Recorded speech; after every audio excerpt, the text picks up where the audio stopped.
90 రోజుల కోర్సు పూర్తి చేస్తే చాలు 100% ప్లేస్మెంట్ సపోర్ట్ తో సాఫ్ట్వేర్ జాబ్ మీ సొంతం. వెంటనే కోడ్ జ్ఞాన్ డెస్టినేషన్ ని సంప్రదించండి. వెల్కమ్ టు సుమంటి వినయ్. మీ సుమంటి వినాయక్. కేరళ కొట్టాయంలో జరిగినటువంటి ఒక ఇన్సిడెంట్ ఇవాళ ఎంత దిగ్భ్రాంతికి గురి చేస్తుందంటే, ఇప్పుడున్న జనరేషన్ పిల్లలు ఈ విధంగా ఉంటున్నారా అంటే, ఇళ్లలో మనం ఏమనుకుంటామంటే పిల్లల్ని హాస్టల్కి పంపించేస్తే సరిపోతుంది, వాళ్ళు బాగా చదువుకుంటున్నారని చెప్పేసి అనుకుంటూ ఉంటాము. కానీ వాళ్ళు చేసేటువంటి ఆకృత్యాలు కానీ, వాళ్ళు చేసేటువంటి దారుణాలు కానీ ఒక్క వీడియో చూస్తే కూడా మీకు డెఫినెట్గా అర్థమవుతుంది. ర్యాగింగ్ పేరుతోటి ఇంకొక పిల్లల్ని ఎంత మానసిక శారీరక వేదనకు గురి చేస్తున్నారు అనేటువంటిది చూడగానే వీడియో నాకు చాలా దిగ్భ్రాంతికి లోనయ్యేలా చేసింది అనమాట. ఒక కొద్దిసేపు నాకేం అర్థం కాలేదు, ఇప్పుడున్న జనరేషన్ పిల్లలు ఎలా ఉన్నారా అని. మన తెలుగు రాష్ట్రాల్లో కనుక మనం చూసుకుంటే ర్యాగింగ్ బారిన పడిపోయినటువంటి అంటే బాధితులు చాలామందే ఉంటారు. ఈ వీడియో ప్రతి పేరెంట్ని చాలా మందికి షేర్ చేయండి, ఇళ్లలో చూడండి, ఒకసారి మీకు తెలుస్తుంది పిల్లలు ఎంత పాశవికంగా ఎంత అనాలోచితంగా ఉన్నారు అనేటువంటి విషయం డెఫినెట్గా తెలుస్తుంది మీకు. అండ్ ప్రతి స్కూల్ కాలేజీలో కూడా ఇలాంటి జరగకుండా ఉండాలని మాత్రం మనస్ఫూర్తిగా కోరుకుంటాను. సో వీటికి సంబంధించినటువంటి పూర్తి అప్డేట్స్ ఏంటి అనేది ఈరోజు మనతో పాటు హైకోర్టు అడ్వకేట్ అలాగే రవీంద్రనాథ్ గారు ఉన్నారు. అది వారి మాట్లాడి తెలుసుకుందాం. Hello sir.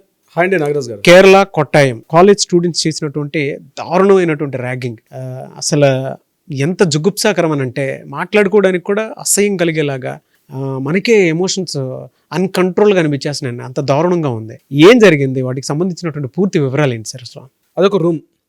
ఆ రూమ్లో బెడ్ పక్కన ఒక వ్యక్తి పడుకున్నాడు. కిందన ఆ అబ్బాయిని పడుకోబెట్టి పూర్తిగా వివస్త్రుడు, అంటే ఒంటి మీద ఎటువంటి బట్టలు లేకుండా అతన్ని అట్లా పడుకోబెట్టి అతన్ని బాడీ మొత్తం కూడా ఒక కెమికల్ మొత్తం రాసేసిన తర్వాత ఆ మంటకి ఆ అబ్బాయి అరుస్తూ ఉన్నాడు. అతన్ని పూర్తిగా ఎప్పుడైతే బట్టలు లేకుండా ఉన్నాడో అతని యొక్క మర్మాంగాలకి ఒక బరువైన వస్తువులను కట్టి వాటిని వేలాడదీస్తున్నారు. అతని యొక్క మర్మాంగాల పైన డంబెల్స్ తో కొట్టడం, ఆ అబ్బాయి నోరు తెరిచి అరుస్తుంటే ఆ నోట్లో ఒక రకమైన కెమికల్స్ పోస్తూ ఉండడం, ఆ అబ్బాయి మెడ మీద కత్తి పెడుతూ ఆ అబ్బాయిని చంపేస్తా అంటూ బెదిరించడం. ఇది మనం చూసినటువంటి ఏదైతే వాట్సాప్ వీడియోలో ఈ దుశ్చర్యలు ఉన్నాయో, ఇది ఎక్కడో సూడాన్, సోమాలియా, ఆఫ్రికన్ దేశాల్లో టెర్రరిస్టులను పట్టుకుని చూడండి, మనం చాలా వీడియోస్ చూస్తాం. వాళ్ళ మెడ మీద కత్తి పెట్టి భయంకరంగా వాళ్ళని బిన్ లాడెన్ టైంలో వాళ్ళని మెడను చంపేసి ఆ వీడియోస్ మీడియాలో ప్రచారం చేసుకొని మేమింత క్రూరులు అని చెప్తూ ఉన్నటువంటి ఆ వీడియోలు ఏవైతే ఉన్నాయో దానికి ఎక్కడ తగ్గకుండా వాళ్ళు చేసిన నేరం ఏంటి అంటే, ఫస్ట్ ఇయర్ కొట్టాయి మెడికల్ కాలేజీలో రీసెంట్గా నవంబర్ 1వ తారీఖు నాడు అక్కడ ఆ కాలేజీ ఓపెన్ అయితే ఆ కాలేజీలో చదువుతున్న విద్యార్థులు, థర్డ్ ఇయర్ స్టూడెంట్స్ వీళ్ళ మీద పాశవికంగా అటాక్ చేస్తున్నారు. ఎందుకయ్యా అటాక్ చేశారు అని అడిగితే దిగ్భ్రాంతికర విషయం ఏంటంటే, జస్ట్ 800 రూపాయలు ఎవ్రీ సండే తాగడానికి, వాళ్ళు మందు కొట్టడానికి కావాల్సిన అమౌంట్ ఇవ్వట్లేదని చెప్పి ఆ ఎవరైతే జూనియర్స్ మీద సీనియర్స్ చేస్తుంటే ర్యాగింగ్ అన్నటువంటి ఒక పైశాచిక భూతం ఇది. వాళ్ళు గట్టిగా చూస్తే 18 ఏళ్ల నుంచి 22 ఏళ్ల మధ్య ఉన్నటువంటి కొంతమంది యూత్ వాళ్ళ మానసిక ప్రవృత్తి, ఆ పైశాచిక ప్రవృత్తి ఏ స్థాయిలో ఉందంటే, చూస్తున్నటువంటి అంటే ఎవరిని ఏం చూస్తూ ఏం ప్రభావితం అవుతున్నారని చెప్పి ఆ వీడియో ఫోటో చూస్తే కాసేపు మనమే మనుషులను కాలేకపోయాం నాగరాజ్ గారు. అంత భయానకంగా ఉన్నటువంటి ఆ విషయం. ఆ కాలేజ్ ఏంది, డీటెయిల్స్ ఏంటని ఫిబ్రవరి 11 నుంచి ఎప్పుడైతే అందులో ఆ అబ్బాయి ఎవడైతే బాధితుడు ఉన్నాడో ఆ అబ్బాయి కాస్త చావు తప్పి కొనలెట్టనట్టుగా ఆ తండ్రికి వెళ్ళి ఈ విషయం ఇన్ఫర్మేషన్ చేశాడు. ఇమీడియట్ గా పేరెంట్స్ వెళ్ళి అక్కడ దగ్గరలో ఉండే కొట్టాయం పోలీస్ స్టేషన్ లో ఇన్ఫార్మ్ చేసిన తర్వాత ఒక్కసారి న్యూస్ అనేది వెలుగులోకి వచ్చింది. అయితే తర్వాత రోజు ఫిబ్రవరి 12th నైట్ అనుకుంటాను ఈ వీడియో ఫుటేజ్, అంటే పోలీస్ స్టేషన్ లో కంప్లైంట్ ఇచ్చిన తర్వాత ఈ వీడియో ఫుటేజ్ రిలీజ్ అయింది. దీనికి సంబంధించి ఆ వీడియో ఫుటేజ్ రిలీజ్ అయిన తర్వాత పోలీసులు కూడా ఆశ్చర్యపోయారు. అంటే పోలీసులు మామూలుగా ఏమనుకున్నారంటే, ఒక ర్యాగింగ్ కేసుని మామూలు ర్యాగింగ్ కేసు ప్రకారం తీసుకున్నారు, ఇంట్రాగేషన్కి అని చెప్పి ఆ కాలేజీ ప్రిన్సిపల్ అండి డాక్టర్ సులేఖ మేడం వీళ్ళు కలిశారు. మాట్లాడుతూ ఏం జరిగింది ఏంటంటే, ఏదో జరిగిందండి, మా దగ్గర ఇన్ఫర్మేషన్ వచ్చింది, మనం తెలియగానే మీకు మేము చెప్పడం జరిగింది చెప్పి ఆ కాలేజీ ప్రిన్సిపల్ కూడా చెప్పారు. ఇది కొట్టాయంలో ఉన్నటువంటి గవర్నమెంట్ నర్సింగ్ కాలేజీలో ఉన్నటువంటి జరిగిన సంఘటన అనమాట. ఇమీడియట్ గా పోలీసులకి ఎప్పుడైతే ఫిబ్రవరి 12 అర్ధరాత్రి ఆ టైంలో వీళ్ళకి ఈ వీడియో చూసారో ఇంకా వాళ్ళు తట్టుకోలేకపోయారు పోలీసులు కూడా. అంటే ఆశ్చర్యం, ఇంత పాశవికంగా చేస్తారా కాలేజీలో, అది కూడా జస్ట్ ఒక 800 రూపాయలు ఇవ్వలేదని చెప్పి, అది తాగడానికి. అంటే ఎవ్రీ సండే వాళ్ళందరూ కలిసి గ్రూప్ ఆఫ్ స్టూడెంట్స్ అందరూ కూడా కలిసి ఒక లిక్కర్ పార్టీ పెట్టుకుంటారు. లిక్కర్ పార్టీకి ఒక 800 రూపీస్ కంట్రిబ్యూట్ చేయలేదన్న విషయంతో ఆ అబ్బాయి మిగిలిన చాలా మంది స్టూడెంట్స్ దగ్గర కలెక్ట్ చేస్తున్నారట. కానీ ఈ స్టూడెంట్ ఇవ్వనందుకు గాను ఆ అబ్బాయిని అక్కడ కూర్చోబెట్టి అత్యంత దయనీయంగా, ఇది ఒక్కరోజు జరిగింది కాదు నాగరాజు గారు, నవంబర్ 15, 16 తారీఖులతో మొదలైన ఈ యొక్క దమనకాండ నవంబర్, డిసెంబర్, జనవరి, ఫిబ్రవరి నాడు వెలుగులోకి వచ్చింది. కంటిన్యూగా ఆ అబ్బాయి చూసేది ఒక వీడియో, ఒకరోజు ఫోటో కానీ ఇట్లాంటి కార్యక్రమాలు ఆ అబ్బాయి మీద ప్రతి 2 రోజుల మీద ఒకసారి, అంటే ఎవరైతే నాట్ ఓన్లీ ఒక్క స్టూడెంటే కాదు చాలా మంది స్టూడెంట్స్, ఆ కాలేజీ స్టూడెంట్స్ మీద ఇటువంటి పైశాచిక దమనకాండ అనేది సీనియర్స్ చేశారని చెప్పి ఆ అబ్బాయి చెప్తూ ఉన్నాడు. నాట్ ఓన్లీ అతను ఒక్కడే కాదు, చాలా మంది బాధితులుగా ఉన్నట్టుగా కూడా తెలుస్తుంది. అంటే సీనియర్స్ చేసే ర్యాగింగ్ ఎలా ఉంది అంటే ఇంత అమానుషంగా ఉందన్నమాట. అంటే వాళ్ళు మనుషులా లేకపోతే క్రూరమృగాలా తెలియట్లేదు. ఎక్కడున్నా మనం జనారణ్యం ఉన్నామా లేకపోతే యానిమల్స్ కూడా అంత భయంకరంగా ప్రవర్తించవేమో మన కొన్ని సంఘటనలు చూస్తే. కానీ అత్యంత దయనీయంగా ఉన్నటువంటి ఆ యొక్క కాలేజ్ సంఘటన చూశాక యావత్ దేశం కూడా ఒకసారి నిన్న అర్ధరాత్రి నుంచి కూడా ఇదే వార్తను చర్చించుకుంటున్నారు. ఒక్కసారి దేశం అంతా కూడా యావత్ దేశం కూడా ఒక్కసారి ఇది ఎక్కడ దాకా వెళ్ళిందంటే ఎస్ఎఫ్ఏ వాళ్ళు, ఆ స్టూడెంట్స్ ఫెడరేషన్ ఆఫ్ ఇండియా వీళ్ళందరూ కూడా, ఏబీవీపీ వాళ్ళందరూ కూడా కలిసి గవర్నర్ వీళ్ళు కలిసి ఒక వినతి పత్రం సమర్పించారు. ఇమీడియట్ గా పోలీసులు ఒక 5గురిని అక్కడ రిమాండ్లోకి తీసుకున్నారు. ఐదుగురు పేర్లు కూడా మీకు చెప్పే ప్రయత్నం చేస్తాను. అందులో ఒక ఆయన పేరు రాహుల్ రాజ్ 22 years, రిజ్లీ జత్ అతను 21 years, అదే వివేక్ ఇతను 21 years, శామ్యూల్ జాన్సన్ ఇతను 20 years అండ్ జీవా 19 years. వీళ్ళందరూ కలిసి అతని మీద దాడి చేసినట్టుగా ఈ 5గురిని రిమాండ్లో తీసుకున్నారు. ఈ వీళ్ళ 5 కాకుండా ఇంకొక 4 కూడా ఉన్నట్టుగా పోలీసులు చెప్తూ ఉన్నారు రిమాండ్ రిపోర్ట్లో. వాళ్ళు ఇంకా దొరకలేదు, వాళ్ళు పరారీలో ఉన్నారు. అయితే ఈ సంఘటన మీద కాలేజీ ప్రిన్సిపాల్ మాట్లాడినప్పుడు మాకు 2011లో ఒక చట్టం ఉంది, యాంటీ ర్యాగింగ్ యాక్ట్ అని. దాని ప్రకారంగా ఎప్పుడైతే మేము ఓరియంటేషన్స్ ఏర్పాటు చేస్తాం కాలేజీలోకి, ఆ ఓరియంటేషన్ సెమినార్లోనే అందరికి కూడా ముఖ్యంగా ప్రతి కాలేజీకి ఒక స్క్వాడ్ ఉంటుంది మేము చెప్పాము. మరి ఆ కాలేజ్ స్క్వాడ్ ఏమైందో అంటే ఒక కమిటీ ఉంటుంది ప్రతి కాలేజీ, ముఖ్యంగా ఇంజనీరింగ్ కాలేజ్, మెడికల్ కాలేజీలో ఒక యాంటీ ర్యాగింగ్ స్క్వాడ్ అని ఆ సీనియర్ మోస్ట్ ఒక ప్రొఫెసర్ని అక్కడ దాన్ని పెడుతూ ఏ రకమైన చిన్న ఎవరైనా ర్యాగింగ్ చేస్తున్నట్టుగా ఉన్నట్లయితే ఇమీడియట్గా ఇన్ఫార్మ్ చేయమంటారు స్టూడెంట్స్కి. అంటే రకరకాల అది ఫస్ట్ ఫన్నీగా స్టార్ట్ అవుతుంది. ఆ ఫన్నీ మ్యాటర్ అంది పోయి తీవ్రస్థాయికి వెళ్ళిపోయి ఒకరిపైన ఒకరికి కంపాస్ బాక్స్లో ఉన్నటువంటి షార్ప్ ఎడ్జెస్ ఉంటాయి. ఆ షార్ప్ ఎడ్జెస్ తీసుకొని అతని యొక్క మర్మాంగాల యొక్క చిట్ట చివరి పాటలను కూడా అత్యంత భయంకరంగా అతన్ని పొడిచి చిత్రహింస చేయడం అనేది అసలు చెప్పుకోవడానికి కూడా అంత జుగుప్సాకరంగా, అత్యంత అసహ్యకరంగా ఉన్నటువంటి ఆ దారుణ ఘటన జరిగింది మనకి నాగరాజు గారు కొట్టాయంలో. దీని మీద రాష్ట్ర ప్రభుత్వం చాలా తీవ్రంగా తీసుకున్నారు. దాని మీద సెక్షన్స్ కూడా పెట్టారు.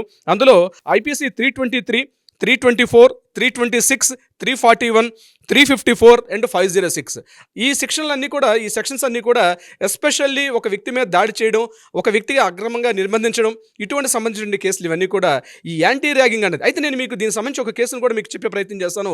2023లో కోయంబత్తూర్లో ఇటువంటి ర్యాగింగ్ కేసు జరిగింది. ఆ ర్యాగింగ్ కేసుకు సంబంధించి చాలా విచారణ అయింది. ఒక 8 మందిని తీసుకొని దాని తర్వాత మెడ్రాస్ హైకోర్టు వాళ్ళ ముందు ఆ ఎఫ్ఐఆర్ని క్వాష్ చేయమని చెప్పి, మేము చాలా స్టూడెంట్స్, మాకు చాలా భవిష్యత్తు ఉంది, మేము ఏదో తప్పు చేసాం, మమ్మల్ని క్షమించండి, చిన్న చిన్న శిక్షలు క్షమించమని చెప్పి మెడ్రాస్ హైకోర్టు ముందు వాళ్ళు అప్పుడు మాట్లాడినప్పుడు అక్కడ చీఫ్ జస్టిస్ గారు క్వశ్చన్ వేశారు. సరే మీరు చేశారు, ఇది క్వాష్ చేయడం పక్కన పెట్టండి, మీకు అలాంటి ర్యాగింగ్ చేసేటప్పుడు మీ మానసిక స్థితి ఏంటి, అట్లా అలా బాధపడుతుంటే మీకు ఏమనిపిస్తుంది అని చెప్పి ఒక ఇంట్రెస్టింగ్ క్వశ్చన్ చీఫ్ జస్టిస్ గారు వేయడం జరిగింది. అప్పుడు ఎవరైతే నేను చెప్పిన కోయంబత్తూరులో ఉన్నటువంటి ర్యాగింగ్ పాల్పడిన వ్యక్తులు వాళ్ళు చెప్పిన ఆన్సర్ నిజంగా ఇప్పుడు నేను మీతో షేర్ చేసుకుంటాను. వాళ్ళు ఏమన్నారంటే, ఆ అబ్బాయి అట్లా అరుస్తూ ఉంటే, ఆ అబ్బాయి అట్లా క్షోభపడుతూ వాడు అరుస్తూ వాడు కళ్ళల్లో చూస్తుంటే మాకు చాలా మత్తుగా ఉంటుందండి, మేము చాలా ఆనందపడతాం, మేమేదో ఒక మందు తాగినట్టుగా, ఒక లిక్కర్ తీసుకున్నట్టుగా మేమందరం మా ఫ్రెండ్స్ ఎంజాయ్ చేస్తాం మేమంటే అని వాళ్ళు డైరెక్ట్గా చీఫ్ జస్టిస్గా చెప్పడం జరిగింది కోయంబత్తూరు సంఘటన సంబంధించి.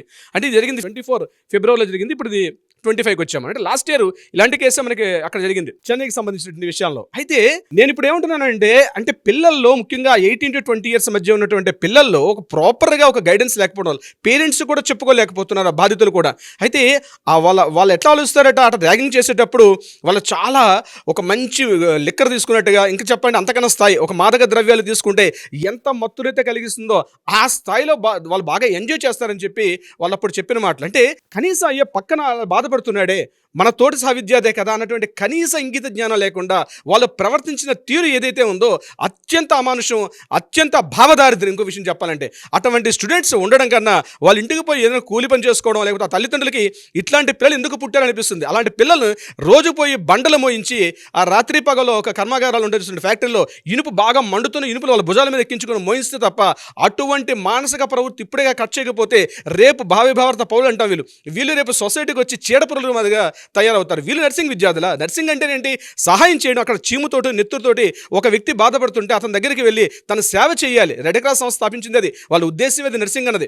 అటువంటి కనీసం ఒక జ్ఞానం లేకుండా అంత పాశవికంగా అత్యంత అమానుషంగా ఏదైతే వాళ్ళు ప్రవర్తించారో చట్టాలు ఖచ్చితంగా కఠిన చర్యలు తీసుకోవాలి వాళ్ళ మీద.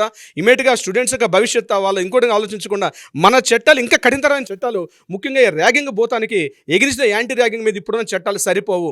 ఇంకా కొత్త చట్టాలు వచ్చి ఇటువంటి ఆలోచన రావడమే భయపడేటట్టుగా రావాలని అయితే నేను కోరుకుంటాను నాగరాజు గారు.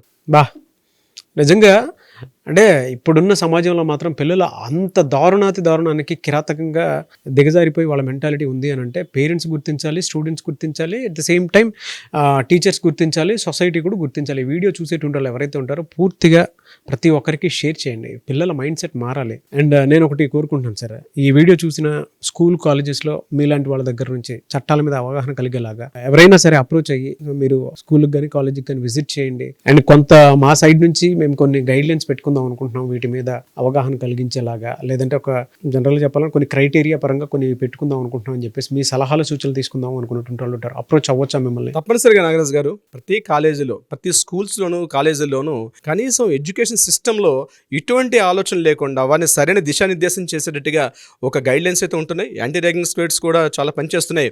ముఖ్యంగా మీరు అన్నట్టుగా వాళ్ళకి ఏదైనా మన వైపు నుంచి గైడెన్స్ కావాలనుకుంటే తప్పనిసరిగా మనం అందజేస్తాం.